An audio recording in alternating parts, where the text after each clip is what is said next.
Hey there and welcome to Playtime. I found in the Fresh Market a bag of Israeli couscous, which I used to use all the time when I worked in commercial kitchens, but you don't see it very often in the supermarket. So I found some and I poked around in the pantry and the refrigerator and decided, what I was going to cook it with. And I've decided today we're going to do pecan cranberry toasted couscous with a little bit of greens, and it's going to be a good side dish.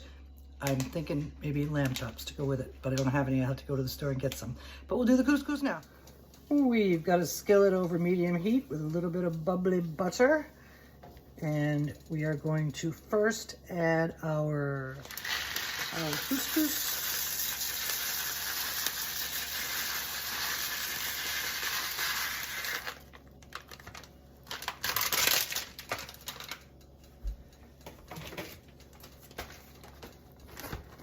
And our chopped pecans.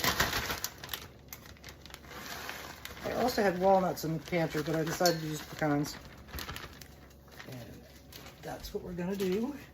And we're going to stir these around so they become slightly browned, the couscous and the pecans.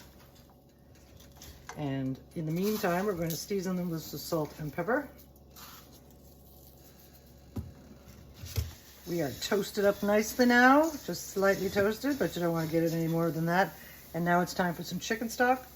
You can use vegetable stock. Whoa, excuse me. Or just water if you want to, but I had some chicken stock in the refrigerator, so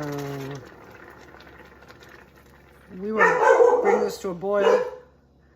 I'm fighting Kelly's voice. We want to bring this to a boil, and then we're going to simmer it for about 10 to 15 minutes till it absorbs all the liquid. We've got a nice little simmer going here, and we're going to stir it very frequently.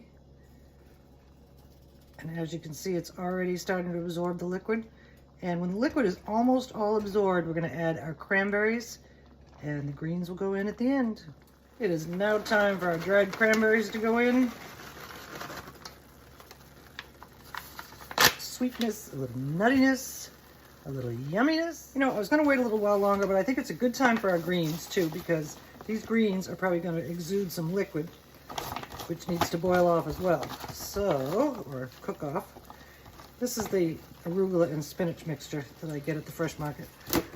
So, that's my new favorite place to shop. And we're going to wait for these to wilt down.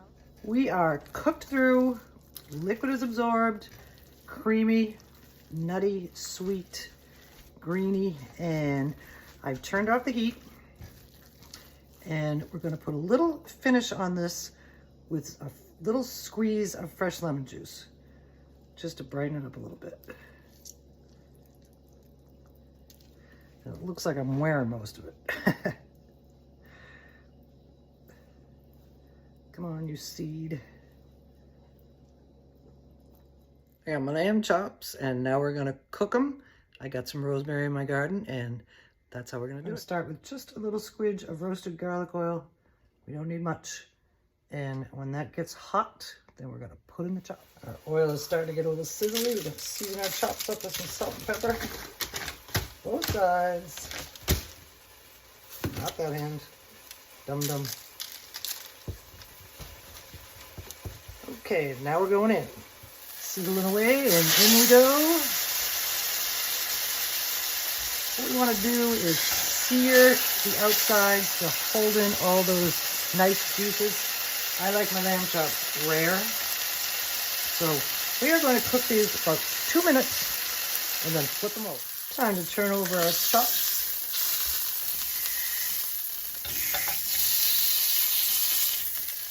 Nicely seared on the outside. And this one too.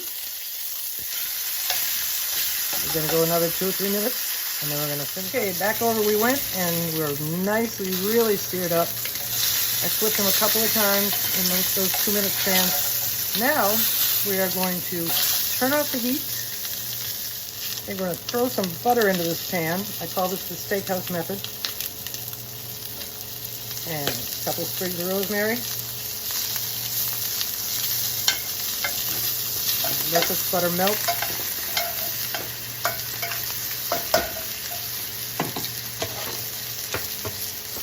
Oh, it smells good. And we are going to baste and baste and baste and baste and baste. And keep doing it.